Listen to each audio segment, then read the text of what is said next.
Scientific evidence देखना चाहिए, लेकिन जैसे कॉन्स्टिट्यूशन है, संविधान है, तो क्या कोई साइंटिफिक बुक है कॉन्स्टिट्यूशन में लिखा हुआ है कि यदि कोई चोरी करता है तो उसके लिए ये दंड है? तो क्या चोरी करना गलत है या साइंटिफिक प्रूव कर सकते हैं? किसी के घर में जाके आप उसका मर्डर नहीं कर सकते, इसका कोई साइंटिफिक एविडेंस है? क्या साइंस एक्सप्लेन करती है कि चोरी नहीं करना चाहिए? हाँ भाई, हमें साइंस ही बताती है कि चोरी और मर्डर करना गलत है। इस भाई ने यहाँ पे पहला पॉइंट ही गलत बोला है। इसने ये बोला कि भाई साइंस हमें ये बता सकती है कि मर्डर करना और रॉबरी करना मॉरली रॉन्ग है। अरे मेरे भाई, तुझे इतनी अकल है कि भाई साइंस जो है it deals with how it works, not with how it ought to be. Science कभी हमें चीजों का रीजन नहीं बताता कि वो क्यों हो रही है, वो बस उसका प्रोसेस समझाता है हमें। एवोल्यूशन जो एक प्रूवन साइंटिफिक थ्योरी है, वो हमें सिखाती है कि इंटरग्रुप किलिंग और general harm to a fellow human is not desirable for the long term survival of human civilisation. One of the many reasons why homo sapiens thrived and did not disappear like Homo erectus and Neanderthals is that they had better cooperation among each other and expansive networking abilities. We know कि historically जिन groups ने internal violence को discourage और legally penalize करा, they survived and thrived better. The feelings of empathy, guilt and fairness have biological basis, which again means that these morals are scientific. तो पहले तो ये बोलता है कि इवोल्यूशनरी थ्योरी हमको ये बताती है कि इंटर ग्रुप किलिंग और general harm to a fellow human is not desirable. फिर ये बाद में खुद ही को कॉन्ट्रडिक्ट करता है ये बोलते हुए कि हिस्टोरिकली जिन ग्रुप्स ने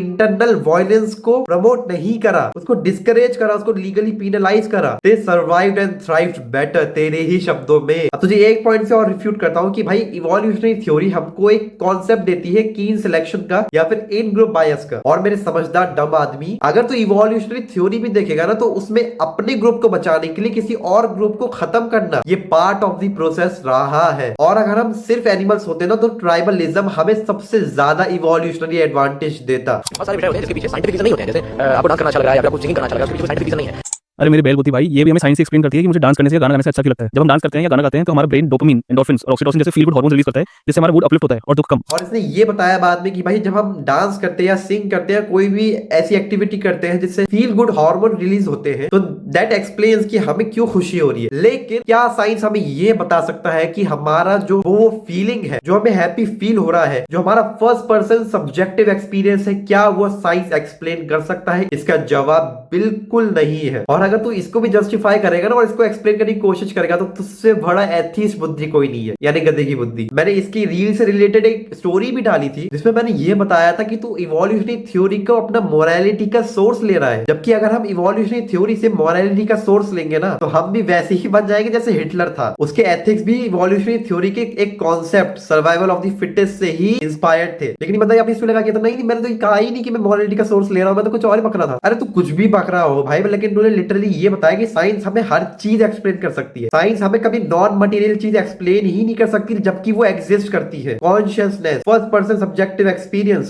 सोल, माइंड, जबकि तेरे पास सिर्फ ब्रेन है। कोई बात नहीं यार, इंसान कितना ही बुरा हो सकता है, लेकिन भाई LGBTQ तो फॉलो नहीं कर सकता। भाई तू तो गे भी निकला, तेरे जैसे लोगों को कुछ नहीं हो सकता। अस्सलाम वालेकुम।